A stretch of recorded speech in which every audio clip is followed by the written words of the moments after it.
Andy, where does this podcast find you? I am at home in my home studio in Seattle, Washington. And for those of our listeners and viewers that don't know you, can you give us a little bit of a summary of who you are, what you do, and what drives you? Yeah, I can, if you like, I can start back at the beginning.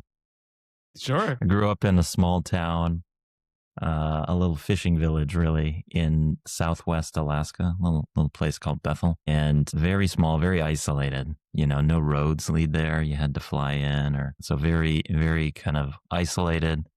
And this is, in the 80s, 90s. This is pre-internet. Didn't have cable TV, didn't have all these conveniences. So it was somewhat kind of shut off from the outside world for quite a while, almost for most of my childhood. And it's funny because, like, looking back, I really appreciate it a lot more now. You know, when you're a teenager, wherever you grow up, you hate it, right? Yeah. But I really appreciate that kind of like moment now to just like explore things. And I think, I grew up in this environment of a lot of resourcefulness. Like, it's really hard to get stuff in. And you just didn't have a lot of stuff around you, So if you wanted to see something happen, you had to do it, right? Like, there wasn't, if like your piano broke or something, let's say, like there wasn't like a piano repairman in town, right? It's like very basic services there. So you had to learn how to do everything, and loved that kind of resourcefulness. Actually, my first business started. I started as a DJ because the town needed someone to throw parties. Yeah. And so I started throwing some parties for people, in high school, and I was 14 years old, and started my first business then. So it's funny, but yeah, in hindsight, it really kind of, it built up a sort of resilience and a resourcefulness that I found to be really transferable now into starting a business and a startup and technology and all that. So that's where it started from the beginning. But I thought I wanted to be a filmmaker and really got into film and started on that path, and then sort of discovered design in college at the University of Washington, and just found really a love for design. I always loved technology and loved using computers to make interesting things, and design just kind of scratched that itch for me really well. And I loved the kind of process of design, I think, as well. Like, it really taught a very sort of unique approach to thinking about solving problems and solving them in a fairly like expressive way. And so, was trained in the traditional graphic design sensibilities, Yeah, same here. My instructors were sort of like second generation, they were taught by like all the folks from Europe and the Bauhaus who left post or during the war, right? And they were then passing that on to me. So it was a very like strict, like international Swiss type graphic style, you know. Like, we'd hang our posters up on the wall, and the teacher would come by and like rip down the bad ones and like, all right, right, like let's just talk about these three. These are the three that are acceptable to talk about.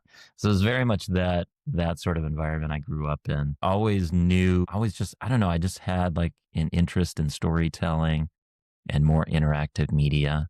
And so kind of quickly pushed a little bit further in that direction, and joined an agency right out of school as like part of one of their first like interaction designers. They were just starting, this was like mid 2000s, like 2006. And that was when like interaction design was just now starting to become a thing, and agencies were starting to kind of wield it as another tool. So it was an agency in Portland called Zeba, and which was traditionally like an industrial design agency, but they were adding interaction design. And I just learned a ton. I mean, I learned like how to code there, how to like build applications out of Flash, it was Flash-based applications, but like build installation work, like projection work, and like just got to do all sorts of fun stuff there. But very quickly kind of like realized, I remember very clearly the moment this hit me. Whenever you work at an agency and you realize that you need to go the next step, for me, it was like, we spent a year developing, doing all the research and developing the designs, user testing the designs to develop like a book of like design specs that we handed off to a printer manufacturer. Mm-hmm. And then I very clearly remember seeing that printer on the store shelf, at a Best Buy or something, right? Months and months later. And uh, it was different, it wasn't quite the same. Right? Yeah. And I think one reaction is like, they effed it up. Right? But the other one is like, well, I immediately thought like they must have hit something, right? There must have been some constraint that I didn't know about, right? Or some Yeah. limitation. So at that moment, I knew I needed to go to where software was built, right? And where is the biggest software in the world built? It's built at Microsoft, right? Mm-hmm. I never thought I'd work at Microsoft, but I ended up there working on some Skunkworks projects. And then one of them was like a 2-screen tablet sort of creative expression sort of tool called the Courier. This was like pre-iPad, so there wasn't really a tablet world at the time. And met some great people there. And some of those people, when that project was canceled, we left Microsoft and decided to start our own thing. And that thing was a company called 53. And our focus was around building creative tools for mobile users. We made an app called Paper, which is like a sort of digital sketchbook for the iPad. And we made the first like stylus. It was like top selling stylus called a pencil. This was before the Apple Pencil. Apple may have gotten a little bit of inspiration from some of the work that we did there, but we had a great time doing that. And eventually we were acquired by WeTransfer. I worked with WeTransfer for a while as in sort of a head of design role there.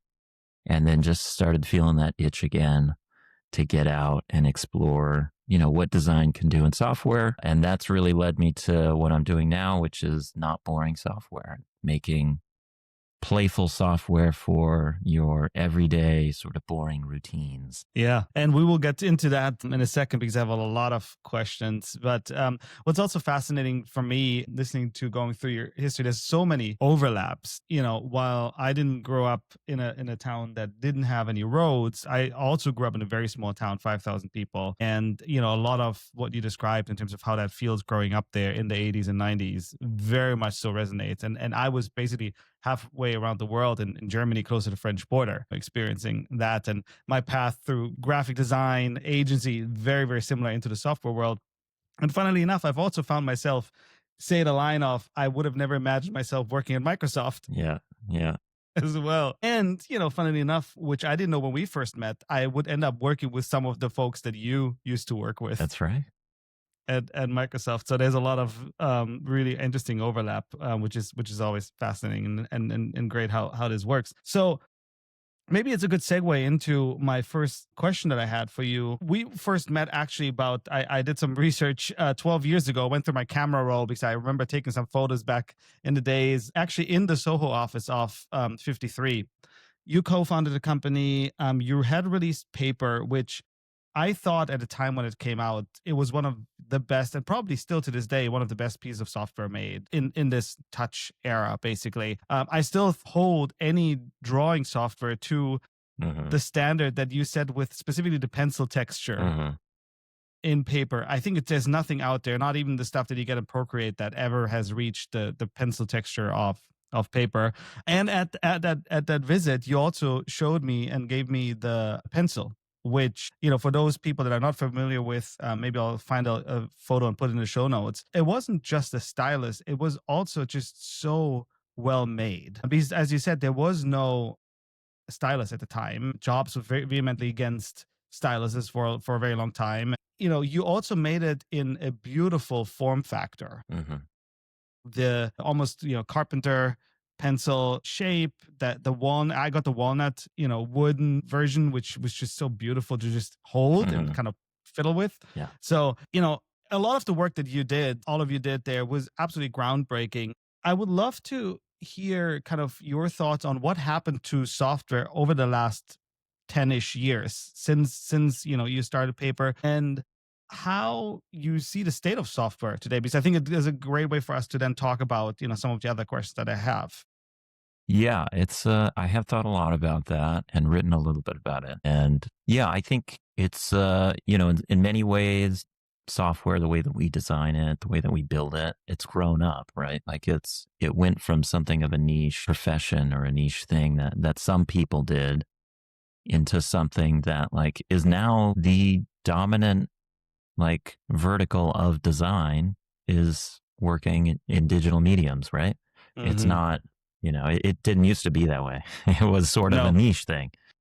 And sort of the weird kind of outcast folks like us tended to gravitate towards it, right? But nobody really understood it or knew how to talk about it. They just knew that like, okay, this website made us money, right? And so we had to figure it out, and we were like trying to, especially if you have like a more sort of traditional design background, like you're trying to figure out how to get these very constrained spaces, like a website pre, HTML5 and or pre CSS, right? How do you get that Hmm. to follow any like interesting design principles, right? Very Yeah. difficult. And so, but it's grown up a lot. The tools have gotten a lot better. There's a lot more people in it. And I think it's in many ways it's the success story of software, right? Like we have that, that age old saying that software is going to eat the world, right? Like it's we're there now, right? It's everywhere. Hmm. The problem though that I see now is that we've gone like too far the other way where everything had to be very like handcrafted, everything now is very automated, right? And very Yeah. systematized. And there are certainly advantages to that. And I think that's great. Like you can automate anything, right? Like we can, automate the manufacturing of clothing or of like foods, right? And there's certainly big businesses to be built on that. And I don't fault them. I mean, there's a market for that. There's probably an appetite for that kind of thing.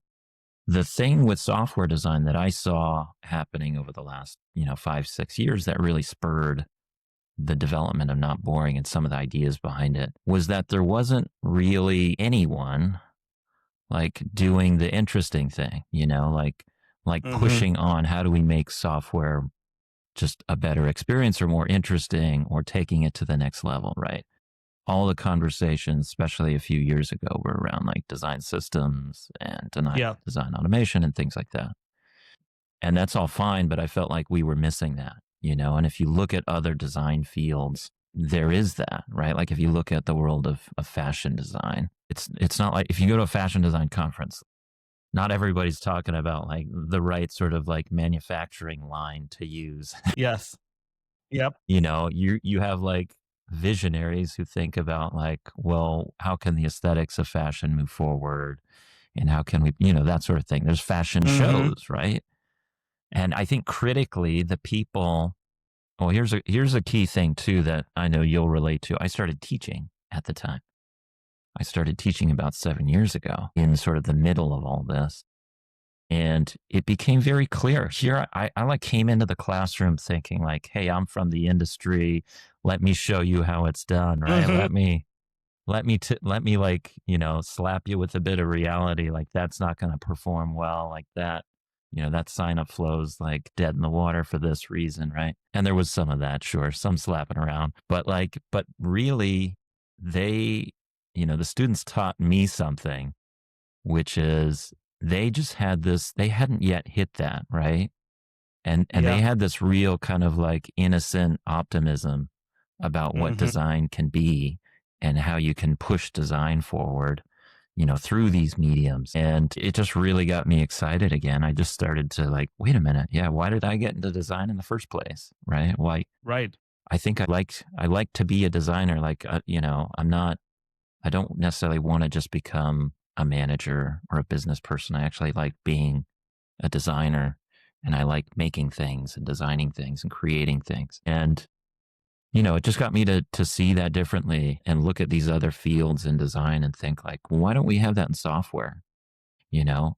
And why isn't there something that these students, they're looking up to like fashion design students are looking up to the great fashion designers, of history and of today. Hmm. In software, who are we looking up to? Right? There wasn't really great work to look up to. We're mostly looking up to like business leaders, right? Or billionaires, right? It's like I'm not sure that that should be the only like measure of success, and I think Yeah. I just felt like that was missing. And so in large Hmm. part, this was, not boring, and some of the ideas around where I hope software design can go, was just shaped by all that. Yeah, it's a great, I think, observation. I share a lot of this, including, the inspiration that I get from working with students. And you get very easily, over the last 10, 15 years being in the tech industry, it's easy to fall into the trap of believing the narrative of the efficiency, the automation, and all of that. And that starting to really guide most of your work. And so I think your observation is spot on.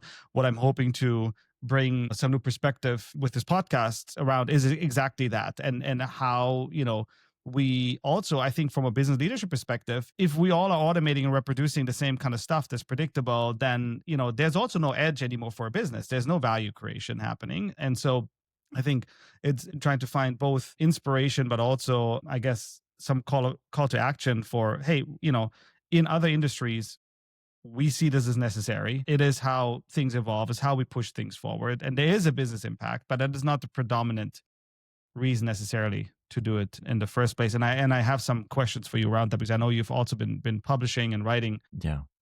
on that quite a Well, bit. can I build on that a little bit? Which is that, Yeah. I think there is, yeah, it's not, I think exactly that. I think it is, can you practice design in such a way that business is not necessarily like the number one objective? This is kind of like a hot take or like a controversial thing to say sometimes, which is like good business is not the same as good design. Mm-hmm. And it's okay to to have an objective that moves beyond, that isn't solely about business. And I think that's, again, I feel like every other creative discipline would understand that. Filmmakers would get that. Like they don't, a lot of filmmakers, like they want to win an Oscar way more than they want to be, some like director of a big blockbuster hit or something, right? Yeah.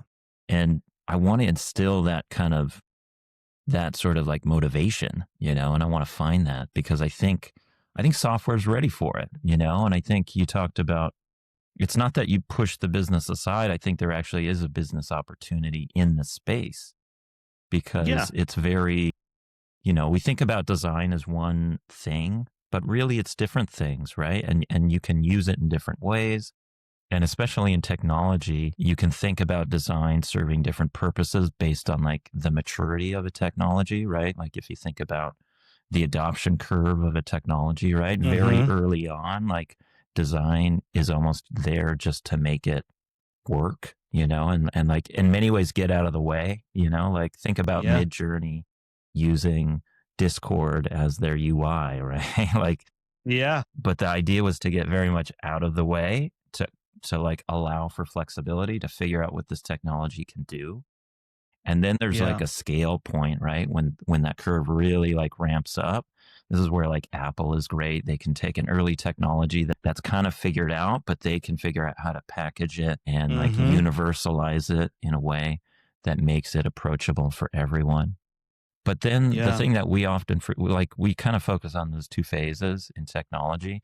There is a third phase, which is like it's a mature technology now, or a mature category. And what design needs to do in that phase is it needs to differentiate, right? Like it's already Yeah. saturated, and design, I would argue that that's where design is best, and traditionally where design has done its best work is in trying to differentiate from a brand perspective and from like a philosophical perspective, like how is product A different from B, or why is A better than B? You can use design to help shape that. And that's, no surprise, that's what we do at Not Boring, right? Is we literally Yeah. take products, like product categories that are well saturated. There's way too many weather apps already. Nobody needs to make another weather app, but that makes it the perfect thing to use, the perfect, like, pure kind of platform on which to express some ideas about what design can be, the same way that an industrial designer will design a chair. Like there's plenty of chairs. Chairs have been around forever. We don't need another Mm-hmm. chair necessarily. but it's a great way to express, this moment that we are at in design today. How can I express that through something that you already know, right? Yes, it reminds me a lot of, when we were building Wunderlist over 10 years ago, there was over 100 to-do list Uh-huh. apps in the market. And we by far did not have the biggest feature set by far. In fact, with every version, we actually cut down actual functionality and focused on the things that really made a big difference. And to this day, when I run into people, and end up talking about that part of the work that I got to do, the one of the first things people mention is the wood background, and then the ding that, the sound that the app made when you checked something off. And it's exactly those kind of things that differentiated it. It speaks to the emotional impact of design, which I think has a huge impact, obviously, in how we choose the products that we surround ourselves with and that we allow in our lives. And it also shows the impact that you just outlined, more on a higher level of differentiating in the market. And the other thing that really resonated with me, which I want to dive into because it's something that's very top of mind for me, is you mentioned earlier, you were taught by folks that basically came from the Bauhaus, line of the craft, and it was the same for me. And when you look at the Bauhaus and how when it was created, and really at kind of the birth of the Industrial Revolution and the self understanding of designers that came out of that school of thought and the practice, it is the combination of making products that can fit into this industrialized world, but also have a clear self understanding of this is not just in service of the business; it's in service of society or humanity or however far you want to push it. But there is a self understanding of we have to and we should continuously push the boundaries Uh-huh. because and it reminds me of something you published for the culture. It was the article. It's almost like it's more a poem than it is an Uh-huh. article. But maybe it's a good way for us to talk a little bit more about that because I feel like all the dots are connecting around that. And it's a very different self understanding of design and designer and maybe even a business as a whole, and how we fit into the world. Yeah. So yeah, the kind of impetus for that article was some of these same thoughts. And I think I didn't really have a good, because I didn't really have a good response to that question of like, okay, well, what is it, like if you're not doing it for the business, what is it for, right? Yeah. Yeah. And it seemed obvious, but I needed to articulate it. And for me, it was, oh, it's for the culture. And it was actually having a conversation with someone who just pointed out someone who'd like, who'd had startups and been very successful. And I think going through that cycle myself of like, VC funded startup acquisitions, doing all that. And you just realize that like, I don't know, this stuff comes and goes, right? Like it's Yeah. so, it's so ephemeral, like your valuation is going to mean nothing in like Yeah. 3 years, right? It's going to mean nothing. And it means everything at the time or when you don't know. Because again, you mentioned this sort of script or this narrative that I think is just prevalent in the tech industry. Um, and it's, about like, the way that you become successful, right? And you just sort of go through that on autopilot because you don't know anything else, right? Honestly, Right. and Yeah. that's really the story that is out there, and so you think that's the one that you have to follow. And anyways, it just got me to think that like, yeah, all this stuff doesn't matters. And honestly I found that the stuff that does matter is like what you said about paper. The fact that you think it was impactful in the sort of touch software space, right? Like honestly, that's the stuff that lasts, right? Like Yeah. 53 is gone now, and like paper it's still around, thankfully. It's still holding on. But who knows how much longer, right? And, a pencil is gone. Like all these products, all these things that we make, they're gone now. And really the only thing that survives is that impact, is that like ripple that we can make in culture. And, Hmm. I've come to a point where like that's the most important thing to me now. And even though Not Yeah. Boring is a business and we put out apps that we're very proud of, and I love having this as an outlet. Honestly, like all the companies I built and the products I built have sort of been vehicles for a message of some kind, Even Yeah. 53 was like a vehicle for this hope that like, technology can serve like human creativity, right? And serve that Hmm. primarily. Not boring software is really about how we can just see software differently, and maybe we can like put this idea of you know us as people and like software's impact on us and its impact on culture at the forefront rather than business. I would love to see like on the front of, I don't know, whatever news outlet, The Verge or something. I don't know. Everything's very tech focused and very business oriented, but like I would love to see like, design heroes on there, right? Who are doing like really interesting work in software rather than just people who are, you know, building interesting businesses, which is fine. But what about all the interesting software designers and all the interesting work happening in software? I think that's, Yeah. just as, if not more impactful, honestly. Yeah, well, which I mean, at the end of the day, it does ask the question of what good is a business for, right? If it does not advance something bigger than itself, and that's a big question that I'm pondering. Certainly, I agree with you. You know, every time I run into someone and they mention how they love using Wunderlist to do the shopping Hmm. list with their partner or getting ready for a college move, and how they love the app.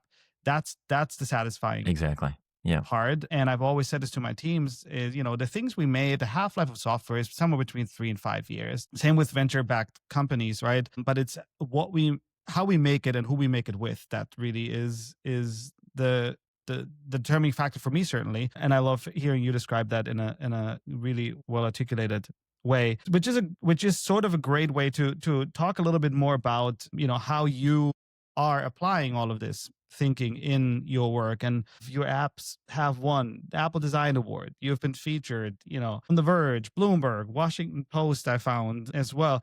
So, by all standards, that is some measurement of success in a lot of ways, actually, aside from the fact that you're actually selling your software and there's a business behind it.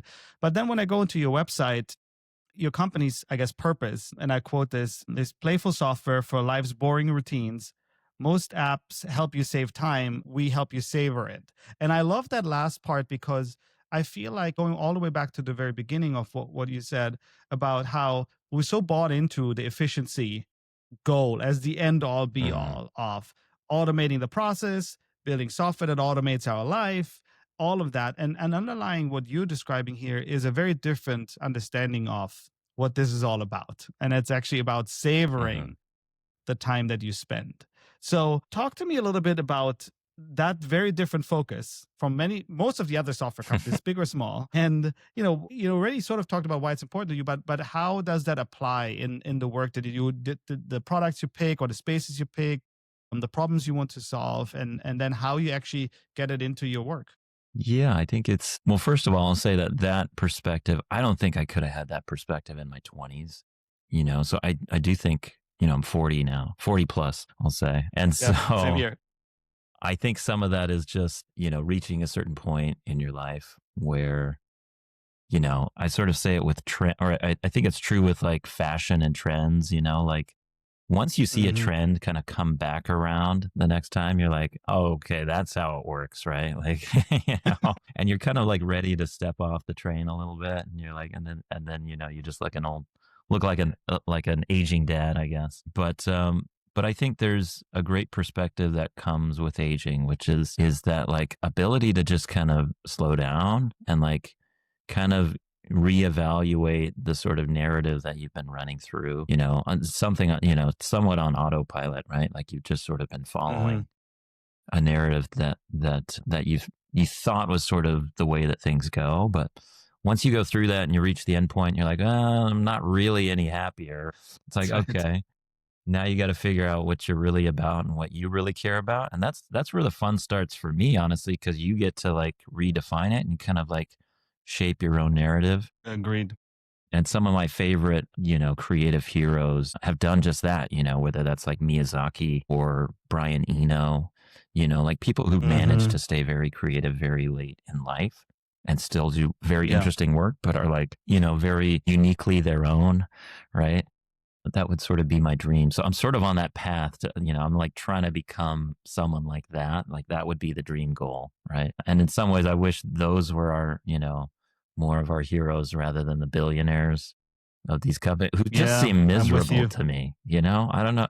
Terrible. Yeah, They don't even seem 100%. happy, right? Suck. I don't know why everybody wants to be, Elon Musk or someone else. They just seem miserable. But anyways, I'm getting a little bit off track. Yeah, so that's, that kind of shaped how I see, where I want to take things. And but you want me to talk about how we build around that, right? Like how we actually build our products. Yeah, because I think in a lot of ways you are really in pretty much in all regards, as I've been following you and the work that you really from the first app you released and even the process that you document, everything almost goes against the grain, which makes a ton of sense given what you've already talked about. But I would love to learn a little bit, also just hopefully to inspire folks to at least take a different approach into account because you're clearly very successful in a lot of dimensions, probably more than the very narrow efficiency focused one. So I would love to learn a little bit more about how do you do it? How do you apply this philosophy that you outlined on the website? You're a very small studio. I think up until recently it was just you, really. Yeah, And how do you do all of that? there's two of us. It's always been two of us actually. Okay. My partner's just a little bit more behind the scenes, but he worked with me at 53 and we've worked for a long time together. Yeah, I mean, I would say honestly, like it started, we just started playing around. We just started playing with ideas, and some of these were just ideas that had been percolating for a while. Like, how does a business come about? It's hard to say sometimes, right? Like you probably Mm, know, like they kind of sometimes just like, it's like dust particles like forming in the hmm. ether, to like form these stars or something, right? It's like just these different ideas start floating together. And then you just start like, oh, let me like play with that for a little bit and see what happens. It was never intended to be a business, right? But the more things started to come together and we started to like love working together, that's when I started to get very intentional about, okay, how do we make a business that we want to work in, because my Hmm. partner, he'd gone through two acquisitions, right? And he's kind of been through the same cycle. And, both of us sat down and we were like, like we could try and go on this path or, really our favorite time at any company, and I've been through like, the small scale company until you scale it up to big and then working at much larger companies. And it was like our favorite time was when it was just, you and your co-founder, like sitting around a kitchen table, Hmm. just jamming on something, right? And just making stuff. And we were like, well, maybe we can just do that. The tools are already getting better. And if we just try and extrapolate a little bit of where they're going, it's probably going to be more likely that you can do more as a Yeah. single or double, very tiny company like this. And so we thought like, let's just stay small and let's build everything around that, right? Like, and now how do we like focus on the things that we enjoy doing? Because I've done everything, right? Like I've run product teams and I've been the person who lives in mixpanel, watching the Hmm. metrics and figuring out how we get this one to go up a little more and that one, that sort of thing. And I just don't love that, it's not me. No Yeah. surprise. Same here. And so we very intentionally did some things like we don't do any tracking.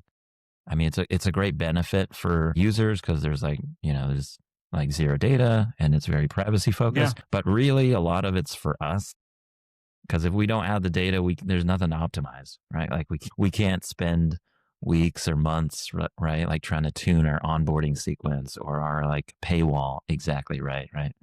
And so we did a few things like that we embraced early on to kind of like put limitations up, but they were limitations that would keep us and sort of focus us to do the work that we wanted to do.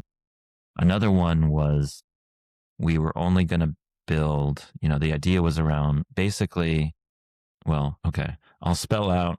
We haven't really said this publicly, right? But like the roadmap. You want to know the roadmap for not boring software? Absolutely, especially if it's a world exclusive Exclusive from here. Poets and Thinkers. It's the iPhone 1 home screen, right? Like literally, we're just remaking the apps on there, right? Like it's the weather app, it's calculator, it's Love that. timer, it's a camera app. There's a bunch of other things that we can still get to. But why? Because those are like universal pieces of software that are still defaults today. and that's Hmm. been what, yeah, 17, 18 years since iPhone 1, right? Yeah. And Wild. you can find a lot of those same apps on, the Palm OS or on the Apple Newton Yeah. from, 1993 or whenever it came out, right? And like, it's just something universal about these needs. We need to know the weather, we need to do calculations, yada, yada, right? Like, and it sort of doesn't matter. Like, those will take different forms even in an AI era, Hmm. right? But it's like, it's just Yeah. stuff that we feel like we need to know or need to have at hand. And so we thought, well, let's just remake very basic, simple daily use apps like this. Let's not try and reinvent anything. Like, we know people have a need here. Let's like take that off our plate. I mean, you've been at startups yourself, and anyone who's been at a startup, you know just how much time you waste thinking like, is this really a problem? Like, what's the real Hmm. problem here? We got to talk to more Yeah. users. Is this the right set of user? Is this the right persona? And is this really a problem for them? Like, if you just take something that exists, if you just make it better than anybody else has ever made it, then you can win that category, right? Like, I mean, It's a very Apple-like approach.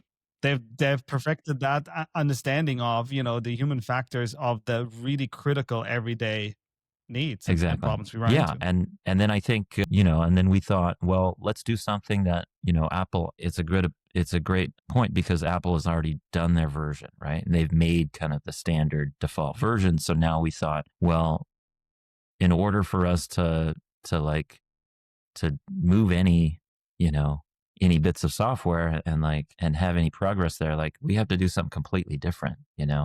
We can't just do the standard weather app, right? Like we have to approach it very differently. And so we chose a category that's very like by default people get for free. So it was in Mhm. many ways a thought experiment just to see like, will people even pay for purely Yeah, the design of software because they get it for free, right? So we knew that people were paying that's for right. it. There was something that they were valuing in our approach to it, right? And so we very explicitly chose those types of apps and those categories to tackle. And then the other thing is like we've said that we're not really planning to make like a weather 2.0 or something, right? Like what we put out there, we'll keep evolving it and refining it, Mhm. but we're not going to like start adding in all these new features and adding more things on top and on top, right? Right. That's never been the goal. So, in many ways, we've set us up to build a suite of tools, right? And so that's why we have 6 apps now. We just released a camera app. And our goal is to Mhm. basically release an app like roughly every year. And again, that we've found that both from a business perspective, like that's a better use of our time than, fiddling away on trying to like tune the knobs on our optimization, Yeah. which maybe I'm just bad at, but like I've never gotten like, you never see like great gains out of like trying to optimize your onboarding flow. It's like minor gains, right? At least at our Mhm. scale. And like it's worth it if you're at Meta or something like that and you can get 0.01% more people to click on something. I'm sure that's probably worth someone's salary. But like at our Mhm. scale, it's better for us from a business standpoint to just make something new, right? Make a new app. Yeah. And so it Yeah. motivates us to do the sort of work that we want to do, which is not this like, V2 add stuff on top of it, which honestly a lot of that was some learnings from paper because we kind of messed up paper by doing that, I think. Yeah. And thankfully like stripped it back and got it kind of back to its original essence a little bit. So yeah, so very intentionally set up like, a handful of things to define what the business should be, but they were all guided by, how do we want to work? How does it motivate us to do the Mhm. type of work that we want and the type of work that we think is going to have some sort of cultural impact, hopefully. Yeah, that's hugely inspiring. A lot of it resonates very deeply with, outside of the big companies, I had a chance to build and design software. And I do believe on a very deeply human level, which I think you see in the way people respond to your products, resonates with us because to borrow your company name, no one really loves boring software. People just as humans emotionally, no one wants to use it, and you see it in the enterprise context as much as you see it in the consumer space. And yet, we've all sort of accepted that to a certain degree, and certainly built a lot of software companies Mhm. around that idea. So it brings me to an additional question, sort of a follow up. because now with the rise of generative AI on the code side, on the design side, even a lot of the, I guess, kind of negative approaches in the sense of, hey, let's just automate even more generic design systems to generate even more generic, user interfaces and even apps, because now everyone can build an app. A lot of that is seemingly being perpetuated. On the flip side, this technology also enables entirely new multimodal experiences. Really interesting use cases can now be built on the phone, glasses, this and that. So there's this really massive tension that comes with the technology. How do you see your approach either scale here, or does it break because we're now basically at the fast fashion cycle of, software creation before it gets before it gets better? Yeah. I mean, I like to think, first of all, like, as you know, with 53, I mean, I've always kind of been a proponent of tools that can lower that barrier for people to make Hmm. stuff, right? And Yeah. I think, and Gen AI is doing a lot of that, right? Or generative, or coding assistants or things like that, right? Like, Mhm. Mhm. it's letting us kind of express ourselves in new ways and giving us new tools to do that kind of thing. And, I think, we always think like we're sort of the first ones to go through a certain experience. And to some extent, like, this is a little bit different, but but creative fields have gone through a lot of, change in the past, right? Like, I mean, just Yeah, moving 100%. from like physical, graphic design layouts to like digital publishing was a pretty monumental change for a lot of people, and a lot of people had to adapt in different ways. Filmmakers, right? Going from like shooting on film to shooting digitally and then editing digitally. I mean, that was over a Mhm. fairly like tight window, like a 10-year span or something. We went from like you had to go to film school or have a lot of money to be able to shoot a short to like anybody can shoot a short film and edit it together and it looks like amazing and put it Mhm. online and find it was like amazing how quickly that turned. And suddenly it was very democratized. And a lot of people in the film industry went through a sort of existential moment similar to this, right? And I mean, I think it's just a lot more people are going to be able to make software, and I think that's a good thing. I think it does mean that you're going to get a lot more stuff though, right? And it means that you really do, I think, have to have a strong point of view and a strong voice and something interesting to say to connect with people, right? And my hope is that that we're able to kind of champion that and and help that type of software rise to the top and can get to this place where we can have very interesting people making interesting software out there in the world because I know it's like and I fall into the same trap. We all want to believe that the next device is going to like get us to get off our devices and reconnect with the real world, Mhm. right? Like every new, whether it's like, remember when they were pitching like the smartwatch as like, I do. it's going to get you off your phone, man. And it's like, now you're going to be more connected and all that. I loved one of the ads was like someone who was surfing had like a watch and like was like catching a wave and then like looked at their watch to check their heart rate or Right. something like that. It's like, but yeah, you're disconnected on it. So it's no, it's another screen, right? And same with the, like Mhm. all the wearables, like get ready for, they're doing it already, but like even more so. The first pitch is going to be Yeah. like, hey, it's going to help you reconnect with the real world and all that. I don't know. It's more screens in front of your face, right? Yeah. It's going to be, so I've embraced this idea that like, there's just going to be more software, and I think that's just going to be true. Like it's so useful. Like the truth Mm. is, software is very useful and it's very helpful. It helps connect us. It helps us like experience new things, communicate with others. It's just such a great tool, and it has Mm. gone too far, or in some cases maybe it's advanced faster than we've been able to manage it or regulate it and things like that for sure. So there's a lot of problems with Yeah. it, but there's sort of the same problems with any new technologies, right? But I have embraced this idea that we're going to have even more software than we have today. And I just want to see a world where where that software is like more attuned to us, right? And we can control it, we can manipulate it, we can decide which versions of we want. And it's not just this one default version that we all have to use. Mm-hmm.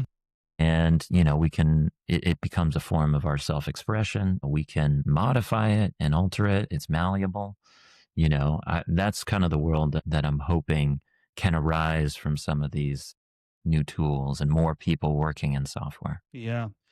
I could not agree more. And it's one of the kind of key reasons why I wanted to talk to you about this, because and it's probably a great way for us to kind of wrap us up. When I'm looking at your work and I'm listening to you talk now, especially this last bit that you said, underlying your work is this. I wrote down it's two core themes to me that come up, and they're interrelated. One is beauty and the other one is play. And I feel like that's sort of determining factors at the end of the day of what you're making, how you're making it. And I think underlying that is an appreciation and I guess maybe prioritization of the individual human and the person that interacts with the tools and the software that you make and their humanity, not as a user, but actually, and that maybe goes back to what you said about fashion and for the culture. So is that true? Is it a just a really kind of rude assumption on my point? And how do you think that can we scale that? Is that something that's left to the few you know studios that just have the luxury and the ability to just go do that, and the rest is basically microwaved meals, or how do you think about that? I think for sure we can do it. I mean, we can, again, I think we just have to look at other design fields who've done it, Mm, and food is always a good analogy, right? Like I mean, I know there's a whole like geographic component there that's not prevalent in software. And, software does seem like particularly like susceptible to this like propensity to want to scale, right? And think about everything through scale. And I think a lot of this comes back to like, well, if you just think smaller, right? And I do think mm-hmm. like if you can do more with fewer people, you can be a smaller business. Look, we're two people, right? We make six Yeah, apps. We manage six apps and we're making more, right? And we yeah. make like some small like physical collectibles and fun things like that too, right? So we try and do a lot, and I think you can do a lot more. And then if you're a smaller team, you don't have to appeal to the whole world anymore, right? Like we don't have to appeal to Yeah. everyone out there.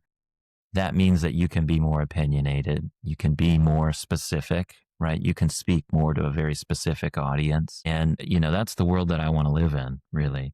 People talk about like, you know, billion-dollar like, I don't know, however many billion-dollar companies. I want like like millions of million-dollar companies rather than like $1 billion company. And that Yeah. to me just like creates a lot more variety of life and allows Mhm. us to kind of figure out our own voice. Cause yeah, our voice is play. And that's what I found to be really rewarding for me, and that sort of like is where I tend to kind of like find my groove, I guess. I just love kind of playing with ideas through software Mhm. more so than beauty. I know you mentioned beauty and that was a big part of 53. And if you find our work beautiful, thank you. It is. um, Yeah. I have some posters of our work. That's one of Yes. that was one, talking about like stuff that lasts. One goal was to like to make software that you wouldn't feel bad hanging on your wall. Yes. That's a beautiful kind of idea or guiding Exactly. principle. Right. So like, can you Yeah. put it up on your wall and feel good about it? Like, do you love it that much? Right. Yeah. But I've also, the artist Richard Serra, the sculptor, right? Mhm. He had a great response. Somebody asked him about beauty and like, how do artists think about beauty? And he had a great response, which was like, artists they're not really concerned with beauty. Beauty is almost like, he called it the residue of this sort of pursuit of like some kind of like underlying truth. Like he has these Mhm. giant,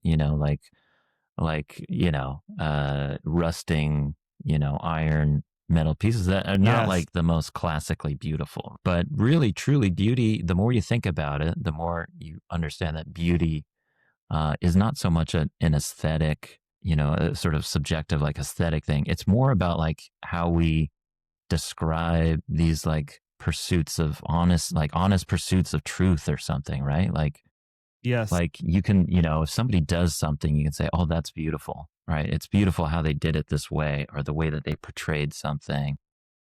Yeah, it's almost a result of a kind of manifestation of Yeah, integrity, right. right? Being true There to can be its like a core beautiful act, nature or right, of intent. doing something very earnest and very, yeah, full of integrity and that kind of thing. And so I've tried to embrace that more than the aesthetic side, and it has kind of shaped some of what I do, because Hmm. honestly, some of the like we've made some skins in weather that are very, again, I was trained in the Bauhaus, like very Yeah. strict design.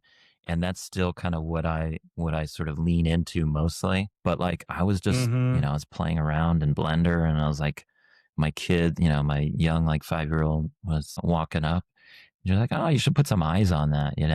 So I'm like, okay, like let's put some like googly eyes on this number, right? Yeah. Why not? And she's like, oh, I like that. And I'm like, oh, okay, yeah, I'll play around with it a little bit, put some more eyes, put some teeth on. I put Yeah. some like wild colors in there because usually I might use black or something a little bit more Hmm. designery, right? So I put some like wild colors in there. And then I'm like, well, which one do you like better? Well, of course they love the one with the rainbow colors, right? And Yeah. so I'm like, what if I just lean into that, right? Like stop, like, just let go of some of these old notions around what good design Hmm. should look like and just try and pursue this idea of like this sort of innocent play, and just Yeah. see what comes from that. And maybe there's beauty in that pursuit, right? And so that's if anything, that's what we've tried to pursue with this. And that's why some things are very different than others that we do. And some things are a little bit out of left field, and some things are like very colorful. And I love that stuff too. But honestly, like I run everything by my kids. And if they find it interesting and fun and are still playing with it, then I feel like there's something there. They're tapping into something that I've lost. I'm so with you. I'm currently working on a children's book for the last year and a half, and I find that there's so much wisdom in the advice we get from our children on really what makes us Hmm. human. And it is exactly those moments where you realize, oh wow, yeah, you've lost like a whole part of the spectrum of the human experience by growing up. And so I think that's a great reminder. And I think actually that's probably one of the best pieces of business advice that we can give is exactly that. That's fantastic. I think we're at time and I could continue the conversation. Maybe we do. I think it would be really interesting to dive deeper into some other topics. And so maybe we'll save that for another episode. Andy, thank you so much for coming on the show. It was incredibly inspiring. So Well, thank you for thank you sharing so all of much that for with us. having me. I appreciate it. And such great questions. Thanks for having me. And that's a wrap for this week's show. Thank you for listening to Poets and Thinkers. If you like this episode, make sure you hit follow and subscribe to get the latest episodes wherever you listen to your podcast.